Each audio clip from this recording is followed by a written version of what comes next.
Timbang updates Casimero versus Nery sa official na weigh-in para sa kanilang nakatakdang laban sa Tokonami, Japan. Nagkaroon ng malaking sorpresa pagdating sa timbang ng dalawang boksingero. General Casimero pasok sa timbang. Magandang balita, nakuha ni Casimero ang tamang timbang na 123.4 pounds. Naswak sa napagkasunduang catchweight limit na 124 pounds. Isang magandang balita ito para sa kampo ng Pilipino, lalo pat kilala rin siya sa mga nakaraang issue sa pagkuha ng timbang. Luis Nery overweight ng 3.2 pounds. Hindi nakuha ng Mexican boxer ang tamang limitasyon matapos itong sumobra sa timbang. Hindi na bago kay Nery ang ganitong issue dahil matatanda nagkaroon din siya ng katulad ng malubhang pagkukulang sa timbang noong nakaraang laban niya sa Japan laban kay Shinsuke Yamanaka. Dahil sa naging resulta ng weigh-in, asaang magkaroon ng negosasyon o penalty gaya ng bawas sa purse ni Nery para matuloy pa rin ang inaabangang salpukan ng dalawa. Kitang-kita nga sa weigh-in na naka-necklace o may suot pang kwintas si General Casimero habang nakatuntong sa timbangan. Karaniwan sa boxing, tinatanggal ng mga boksingero pati barya o anumang accessory sa katawan para masigurong hindi sila lalong higit sa limitasyon. Ang nakakagulat dito, kumpiyansa sa timbang.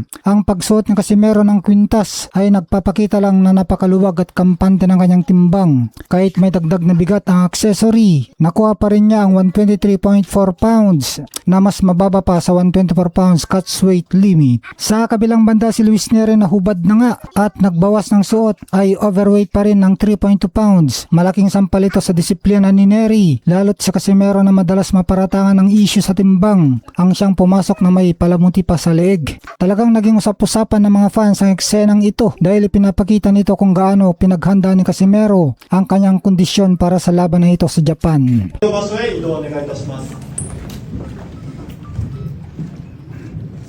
57.7 1.5 kilo 1.5 kilo isa't kalating kilo 3 pounds over siya ng 3 pounds Casimero, let's go. This is how you do it. Let's go. Keep 6 kilo under 123.4 yes 0.6 under over 3 pounds under 0.5 pound.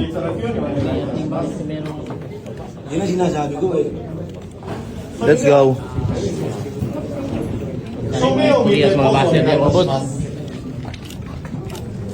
Let's go.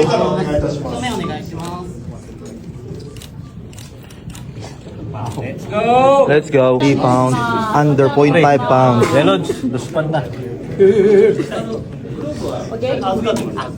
Diet ka muna. Eto na nga, Jack Tepora bumaliktad na. Kung dati pabor siya kay Luis Nery, pero ngayon pabor na siya kay General Casimero na manalo matapos niyang makita ang kondisyon ni Luis Nery. Anya, nagbago daw desisyon niya kay Casimero daw siya pupusta ng 500,000 pesos. Nakita daw niya kasi ang kondisyon ni Nery na parang walang gana sa kanyang public media workout sa Japan. Ayon sa kalkulasyon ni Tepora na kung mananalo sa Casimero ay makakakuha siya ng kabuuang 1.4 million pesos base ito sa betting odds. Inaasahan ni Tepora at hiling niya na manakaut agad ni Casimero si Nery sa loob ng 1 hanggang 5 rounds. Malaki-laki din ang kanyang pusta, kalahating milyon. Kaya humihiling na siya sa dati niyang kaibigan na si Casimero. Samantala, maraming nakapansin sa media workout ni Nery na tila malumanay at matamlay ang kanyang mga galaw. May mga espekulasyon din na baka mag-overweight ito dahil hindi pa nakalubog ang mukha nito. Isang senyales na hindi pa sagad ang pagbabawas ng timbang. Gayunpaman, may pananaw din na baka pakagat o mental games lamang ito ni Nery para bigyan ng labis na kumpiyansa si Casimero. Sa kabilang banda, ang kondisyon naman ni Casimero, ayon kay Casimero, malapit na niyang makuha ang tinakdang 124 pounds catchweight para sa kanilang official weigh-in sa Biyernes. Sa boxing, kapag ang isang fighter ay mukhang matabang o walang gana sa harap ng media, maaaring dalawang ibig sabihin. Alinman sa minalit niyang kalaban, overconfident o kaya naman ay overtrained at pagod na ang katawan sa tindi ng pagkuha ng timbang at kanyang ensayo. kayo. At kung nakita ito ni Tepora, alam niyang delikado si Neri dahil si Casimero ay gutom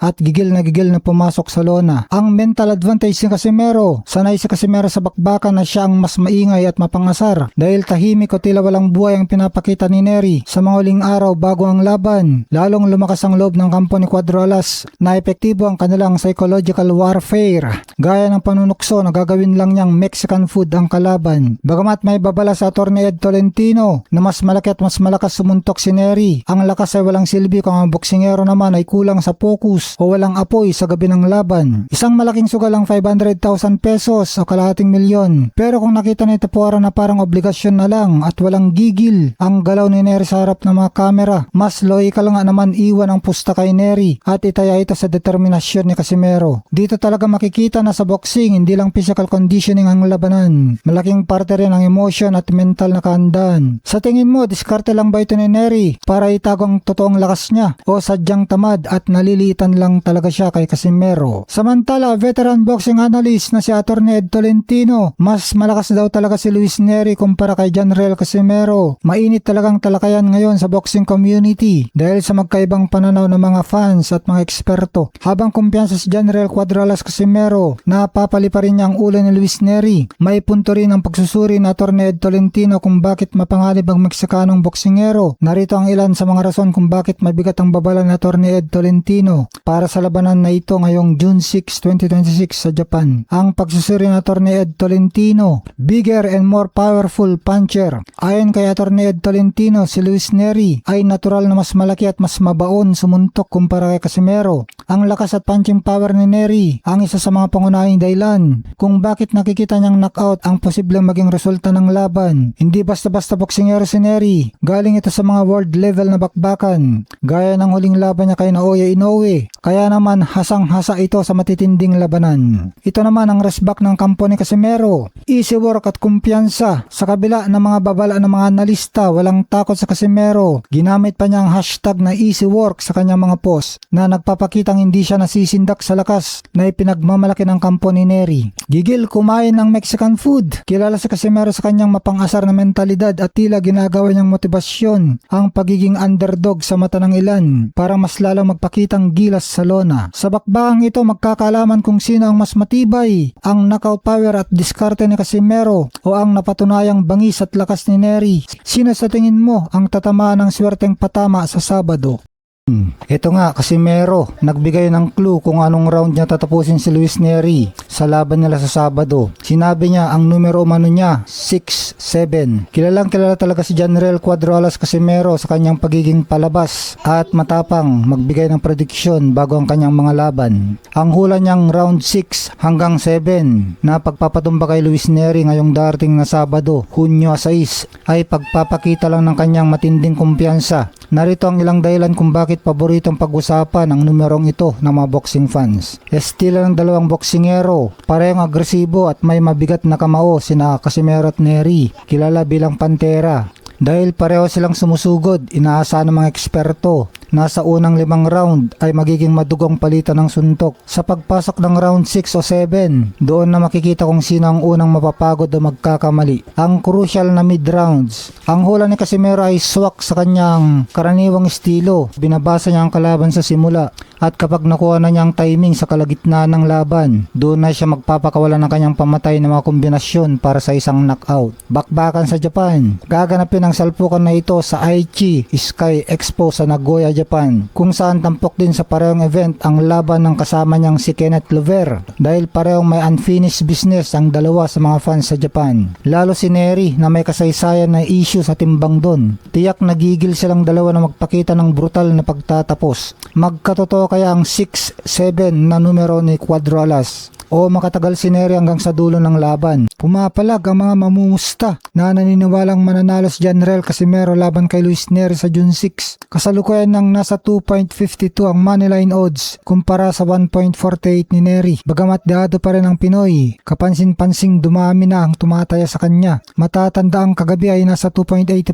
pa ang odds ni Casimero habang 1.37 naman kay Neri. Pero ngayon umaarangkadang tiwala ng mga dekalibreng bettors at box boxing fans ngayon kay Janrel Cuadro-Alas Casimero. Ang tindi ng kumpiyansa ng marami, lalo na't paparating ng kanyang laban kontra kay Luis Nery ngayong Hunyo 6. Narito ang mga pangunahing dahilan kung bakit dumadami ang sumusugal at pumupusta sa kanya ngayon. Ang kilalang knockout power. Alam ng mga pumupusta na kapag si Casimero ang bumanat, laging may tsansa ng knockout, KO. Hindi siya basta-basta umaasa sa desisyon ng mga horado. Kaya paborito siya ng mga veterans na mahilig sa mabilis at madugong tapos ng laban. Gutom sa pagbabalik, redemption arc. Matagal nang nadedelay ang pangarap niyang makarap sina Oya Inoue. Kaya ang laban na ito kay Nery ang kanyang golden ticket. Ramdam ng mga fans ang gigil at gutom ni Casimero. Napatunayan hindi pa siya tapos. Kaya mas mataas ang tiwala nilang magpapakitang gilas ito. Estilo laban kay Nery. Si Luis Nery ay isang agresibong fighter na sumusugod din na paboritong salubungin mga counter punchers na may mabigat na kamao gaya ni Casimero. Sa pananaw ng marami, liyamado ang bagsik ni Cuadro-Alas kapag nakipagsabayan sa kanya ng palitan ng mukhaan. Dahil dehado si Casimero sa mga pustahan, mas lalong gaganahan ang mga sumusuporta sa kanya dahil mas malaki ang kabig o panalo kapag si Cuadro-Alas ang nagwagi. Dahil dito unti-unting lumilipat ang bulto ng pusta sa kanya na nagpapatunay na buhay pa rin ang suporta ng mga Pinoy at international fans sa kanyang bangis. Samantala, weight limit secured na. Pinoy former 3 Division World Champion Janrel Casimero nakuha na ang contract weight na paglalabanan nila ni Luis Nery ngayong Sabado sa Japan. Kumpiyansa ang ating kababayan na walang problema pagdating sa timbangan bukas. Spotted pa nga ito na kumakain lang ng snacks. Samantala, Luis Nery pinakita ang kanyang malaking kamao pagpapakita ito na ready na sa laban kay Casimero sa Sabado. Samantala, sa nakikita ng batikang sports analyst at commentator na si Attorney Ed Tolentino ay tila wala nang daladalang plan ang kampo ni Casimero sa mga nakaraang laban nito. Ayon pa sa batikang analyst ay wala nang dating Casimero na tumalo kay Tete kung saan napakaganda ng mga game plan nito at may mga traps pa na dahilan para talunin si Tete. Ngayon nga ay wala umanong backup plan si Casimero. Nagre-rely na lamang ito sa kanyang power at nahihirapan kapag binoksing na ito. Sabi nga na Attorney Ed Tolentino, kahit leche plan, wala. Samantala, gulay-gulay muna. Janrel Cuadro-Alas Casimero, gulay muna ang kinakain hanggang bukas upang mapanatili ang kanyang timbang sa paparating nilang weigh-in bukas. Good luck, Cuadro-Alas. Mukhang seryoso na nga si Janrel Cuadro-Alas Casimero na makuha ang kanyang timbang matapos makatanggap ng matinding banat mula sa mga kritiko. Partikular na ang tanyag na hirit na Attorney Ed Tolentino na kahit leche plan, wala. Mukhang nagbago ng ihip ng hangin sa kampo ng dating kampiyon. Narito ang dahilan kung bakit nag-viral ngayon ang pag-diet ni Casimero. Gulay-gulay muna para sa timbang. Nag-trend sa mga boxing pages sa mga ulat at video na nagpapakita puro gulay at disiplinadong diet muna ang kinakain ni Casimero bago ang kanyang official na weigh-in. Layunin itong masigurong hindi na mauulit ang mga nakarang insidente kung saan sumasabog ang kanyang timbang. Tulad ng nangyari sa laban niya kay Saul Sanchez kung saan lumampas siya sa 122 pounds limit sa unang salang. Ito ay patunay na nakikinig din ang kanyang kampo sa mga babala ng mga boxing analyst na mawawalan siya ng malaking laban gaya ng pangarap niyang tapatan kay Naoya Inoue kung hindi niya ayusin ang kanyang disiplina sa pagkain. Ang biglang pagpapakita ni Casimero na kumakain ng malinis at masustansyang pagkain ay direktang sagot sa naging bansag ni Attorney Ed Tolentino sa kanyang kakulangan sa disiplina. Kung dati ay pinararatangan ang kanyang kampo na walang pakialam sa diet kaya kahit leche plan ay walang bawal, ngayon ay pinapakita nilang disiplinado ng Team Casimero at handang magsakripisyo sa pamamagitan ng pag-iwas sa mga matatamis at mamantikang pagkain. Samantala, ayon sa kampo ni Casimero, may inihahanda silang sikreto sa laban at kumpiyansa silang mapapabagsak si Nery sa pagitan ng round 6 hanggang round 7. Ano ang tingin mo, kakayanin kaya ni Cuadro-Alas na patahimikin ng tuluyan ang mga analyst sa pamamagitan ng pag-knockout kay Luis Nery o may punto rin ba ang mga paalala ng mga kritiko? Samantala, Jason Casimero sinabihan BOBO umano ang sports analyst na tinawag niyang satsat. Sinasabihan daw siyang C-level at nag-analyze ng laban. Hindi naman daw ito marunong mag-boxing, hirit pa ni Jason. Tsaka na daw sila magbigay ng analyze. Pumunta muna sila sa gym na pinag-iensayuhan ng mga boksingero. Sinabi naman ni Janrel Casimero, ang tunay daw na magaling na boxing analyst ay ang pumanaw na si Ronnie Nathaniels Yun daw talaga pumupunta sa gym ng mga boxers. Pero yung mga analyst daw ngayon, wala daw yan. Ang katotohanan sa likod ng boxing analyst, bagamat natural lang na maging emotional ang Team Casimero sa mga kritisismo, karaniwan na sa buong mundo ng mga sports analyst, komentarist at abogado gaya na Attorney Ed, ay hindi kailangan maging professional na boksingero pang mag-analisa. Ang kanilang trabaho ay base ang pagsusuri sa estadistika, kasaysayan, kontrata at nakikitang disiplina ng atleta, gaya ng paulit-ulit na paglampas ni Casimero sa timbang. Sa ngayon, mukhang gagamitin ng Team Casimero ang galit na ito bilang fuel o motibasyon para patunayang mali ang mga kritiko sa kanilang mga susunod na laban sa Japan.